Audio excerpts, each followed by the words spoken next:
প্রতিবেশীদের সাথে বচসা, তারপর নিজেদের মধ্যে মারধরের অভিযোগে ধুন্ধুমার পলতায়।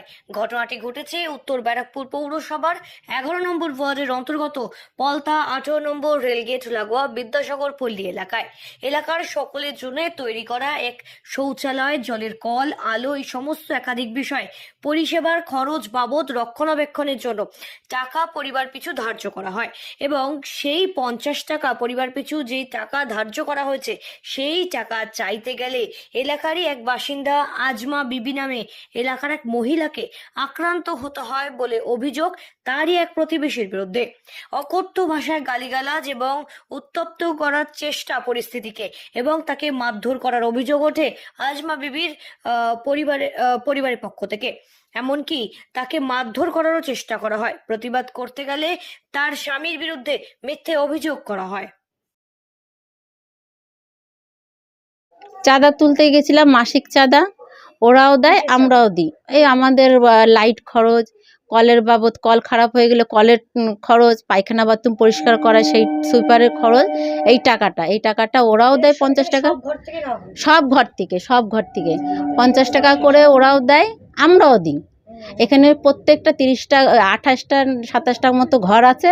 প্রত্যেকটা ঘরের মতামত নিয়ে এই টাকাটা তোলা হয়। আজ 3 বছর, আর 3 বছর যে আমি যে কি করেছি এই 50 টাকা করে তুলে, তার সমস্ত প্রমাণ আমার কাছে আছে।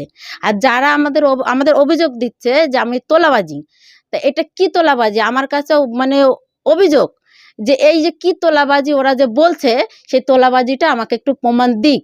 আর ওদের পরিবারটাই প্রত্যেক মাসে টাকা তুলতে গেলে টোন টিটকারি করে এমন কথা বলবে যে তুমি বাধ্য হবে কথা বলার জন্য। হ্যাঁ, তা এবারও সেই একই কেস করেছে। গত মাসটাও পার হয়ে গেছে। পার হয়ে যাওয়ার পরে গত মাসের কথাটা জানালাম, এ মাসেও জানালাম। হ্যাঁ, তারপরে যখন আমি ওদের সাথে কথা বলি না, আমি যেহেতু লিখতে পারি না, আমার লেখার জন্য তো একটা লোক চাই। তা আমি আমাদের এখানে আরেকজনকে নিই, সেও বিবাহিত, ওনাকে নিই, উনি লেখে। তা ওকে বলছে যে রাস্তাঘাটে টাকা চাই, টাকা কি আমাকে দিয়ে রেখেছে? আমি ও ছেলের বউকে পরের দিন আমি জিজ্ঞাসা করছি, ওর নাম রুবিনা, ছেলের বউর নাম রুবিনা, ছেলের নাম হচ্ছে সালাম মণ্ডল। আমি ওদের জিজ্ঞাসা করলাম, ভালো চেয়ে জিজ্ঞাসা করছি, আমি বলছি কি, তো কালকে যে শ্বশুর শাশুড়িকে বললি যে রাস্তাঘাটে টাকা চাই, আমি কোন রাস্তাঘাটে গিয়ে তোদের কাছে টাকা চেয়েছি? ওই কথা বলাতে তখনই ওরা হাত তোলে গায়ে। সে ওই রুবিনা বিবি হাত তোলে। রুবিনা বিবির বাড়ির লোক, শ্বশুর শাশুড়ি আসাতে আমার পরিবারের কেউ তখন ছিল না, ওরাই আমাকে ধরে মারলো। মাথার মাঝখান থেকে চুল টেনে ছিঁড়ে দিল ঝুমা বিবি, আমার কানের দুল ছিঁড়ে নিল। হ্যাঁ, তারপর আমি থানায় যখন গেলাম, আমার শরীর খুবই খারাপ ধরনের যখন হচ্ছে, আমরা কথা ধরলেই লেগে যাচ্ছে। ওরা যেইভাবে আমাদের টর্চার করছে, সে টর্চার তো আমরা দেখাতে পাচ্ছি না। আমাদের দেখে থুতু ফেলছে। আমাদের এখানে একটা টাইম কল আছে, যে টাইম কলটা ওই মাথায় একটাই লাইন। হ্যাঁ, ওই লাইনটা বন্ধ করলে আমাদের এদিকে জল আসে না। সেই কাজটা ওরা করে যাতে আমরা ঝগড়া করি, কিন্তু আমরা তাও যাই না। সব বিষয় ওরা আমাদের সাথে ঝগড়া করবে বলে সবসময়ই করে, কিন্তু আমরা ডিস্টার্ব করে, কিন্তু আমরা তাও কোনো ডিস্টার্বে যাচ্ছি না। ওদের ঘরে কি না হচ্ছে, আমরা তো একই পাড়ায় থাকি, খারাপ হলে তো আমরা প্রতিবাদ করতে পারি, কিন্তু আমরা করি না। ভালোভাবে তুলে ধরুন যে ওখানে ওদেরও নাম আছে, আমাদেরও নাম আছে, আমরাও দিচ্ছি যে এটা কি তোলা। যদি তোলাবাজি হয় তাহলে ওরা 13 বছর, তাহলে এই তোলাটা তুলে ওরা কি করলো?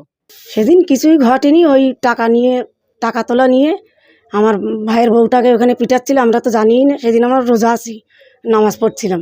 এবার নামাজ পড়ে উঠে দেখি এরকম এদিকে চিল্লাচিল্লি, এসে দেখি ওকে ওই কাঁঠাল গাছের ভিতরে ফেলে তাই পিটাচ্ছে, আমরা তাও দেখিনি। এবার ওকে তুলে নিয়ে আসতে গিয়ে ওই মহিলার মাথাটা যে ফাটলো, আমাদের মারতে যাচ্ছিল, আমাদের মারতে গিয়ে ওকে লেগে ওর মাথায় দিয়ে দিয়েছে বাড়ি। এখন বলছে আমরা মেরেছি। আর যে কোনো কাজ হচ্ছে ওরাই করছে। আবার থানায় ফোন করে বলছে থানার লোকেরা আমাদের কোনো অভিযোগ নিচ্ছে না, সব ওদের অভিযোগ। আমরা নাকি এইটা করছি, রাত্রি 12টায় ওইটা করছি, একতরফায় শুনছে, কিন্তু আমরা এখানে কিচ্ছু করছি না। এখান থেকে বলছে ওরা ঝামেলা করছে। মেয়ে ওখানে বসেছিল, তারপর ওরা না ফেলে চলে আসলো বাড়ি। এখন ওই থানায় তুলেছে, ওই থানার থেকে কোর্টে নিয়ে গেছে। কোর্ট থেকে বললো এখন 2 দিন পিসি টেনে থানার মধ্যে রেখে দিয়েছে। আর এখন ওইখান থেকে কেউ কিছু করছে না। থানায় এখন বড়োবাবু বলছে এই তোর ভাগনাই করেছে, তোর এখন ছাড়া হবে না, তোর দিদি এই করেছে, তোর এখন ছাড়া হবে না। তারপর আমরা করছিটা কি, সে প্রমাণটা দে। থানার লোকে তো প্রমাণটা তো নেবে একবার, কিন্তু থানার লোক কোনো প্রমাণ নিচ্ছে না। পুলিশও সেটাই শুনছে, আমাদের কোনো কথা শোনার দরকার নেই। আমাদের কথা শুনে লাভ আছে ওদের? ওদের তো লাভ নেই, ওদের তো লাভ যেখানে সেখানে ওরা দেখবে, মানে ছেড়ে দেয়।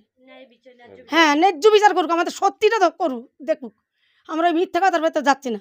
অন্যদিকে জোর জুলুম করে রক্ষণাবেক্ষণ বাবদ খরচের টাকা চাইতে গিয়ে প্রতিবেশী মহিলাকে মারধর করবার অভিযোগ আজমা বিবির বিরুদ্ধে, তাতে গুরুতরভাবে আহত হতে হয় বলে অভিযোগ আহতের পরিবারের। এখানে হ্যাঁ হ্যাঁ হ্যাঁ মাটির চাঁদা তোলে, তার মাটির চাঁদা তুলতে তুলতে এখন পয়সাটা তো কোনো ব্যাপার না, পয়সা 50 টাকা তো বড় না, কিন্তু বউ তো রোজা ছিল, সারাদিন রোজা।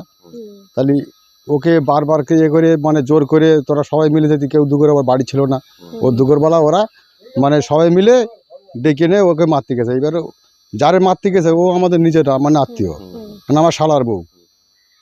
এবার আমার বউ থাকাতে গেছে, বউর হচ্ছে গিয়ে ওর মেয়ে হাবির মেয়ে হচ্ছে গিয়ে বাস দিয়ে মানে মাথায় মেরে দিয়েছে। এবার রোজাটা গেছে চলে রক্ত মানে সঙ্গে সঙ্গে হসপিটালে গেছে, হসপিটাল থেকে আবার ওরা কেস দিতে মানে থানায় গেছে। তার তো বলেছে যে কেস হবে, মাথায় মেরেছে, এখন রক্ত বেরিয়ে গেছে, কেস হবে। হ্যাঁ, উনি হসপিটালে ছিল, বাড়িতে নিয়ে এসছে। এখন মোটামুটি একটু মানে আছে, ওষুধ খাচ্ছে। হ্যাঁ, মানে এমনি মানে খুব একটা চলাফেরা করতে পারছে না, মানে মাথার যন্ত্রণা বলছে। হ্যাঁ, মানে এমনি হ্যাঁ কিছু হয়ে যায়, ওই জন্যই কাজও বন্ধ করতেছে, চুপ করে বাড়িতে বসে আছে। হ্যাঁ, উনি বাসায় কাজ করে না, কাজ বন্ধ। এখন গুরুতর আহত অবস্থায় এলাকায় দাদাগিরি করছে তারা, এমন অভিযোগ সামনে এনে একটি ভিডিও ইতিমধ্যেই ভাইরাল সোশ্যাল মিডিয়ায়। প্রতিবাদ করলে মিথ্যে অভিযোগে জেলবন্দি করবার হুঁশিয়ারিও দেওয়ার অভিযোগ প্রতিবেশীর বিরুদ্ধে। শুধু না, এটা এতগুলো ঘর আছে, প্রত্যেকের ঘর থেকে 50 টাকা করে মাসে নেওয়া হয়, পায়খানা বাথরুম কল যাই হোক, যেটা অসুবিধা ইলেকট্রিক ব্যাপারে যা ব্যবস্থার জন্য সবার ঘরেই নেওয়া হয়। সবাই তো একবারে দিতে পারে না, একটা মিস্ত্রির খরচাও আছে, সেই হিসেবে এটা মাসিক চাঁদা তোলা হয়। সেটা হিসাব হয়েছে। হ্যাঁ, হিসাব পারি, যখন যার ধরো দেয়নি সে, সবাই তো এক মাসে দিতে পারে না, হয়তো কারোর কাছে খুচরো নেই, কেউ হয়তো আমার বাড়ির লোক আসুক, এরকম সবাই বলে। যেরকম ওরাও সেদিন ওকে বললো যে কি রে মাসিক চাঁদাটা দিস, হয়তো ওরও সময় উঠেও পারেনি, বা ওরা হয়তো ঘরে ছিল না, এরকম একটা যাই হোক হয়েছে। এটা সবাইকেই বলে যে কি ও মাসিক চাঁদাটা দিও, বাকি আছে। মারপিটটা এবার ওদের মধ্যে ম্যাটারটা, এটা আমি ছিলাম না, আমি দুপুরবেলা শুয়েছিলাম, আমি পরে এসে দেখছি ঝামেলাটা হয়েছে, আমি তখন ছিলাম না। নিজেরা ফাটিয়ে নিজেদের মতো কেস সাজিয়ে আমাদের ঘাড়ে দোষ চাপিয়ে দিচ্ছে। সেই থেকেই আমরা আতঙ্কিত। আমার একটাই অভিযোগ হচ্ছে প্রশাসনের কাছে, মিডিয়ার কাছে, যে আমাদের এই সুবিচারটা আমরা চাই।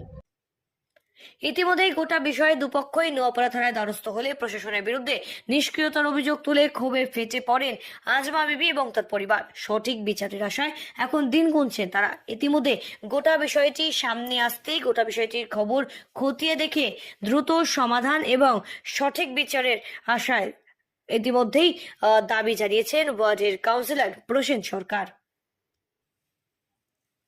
ব্যারাকপুর থেকে সঞ্চিনী পোদ্দারের রিপোর্ট, সঠিক বার্তা।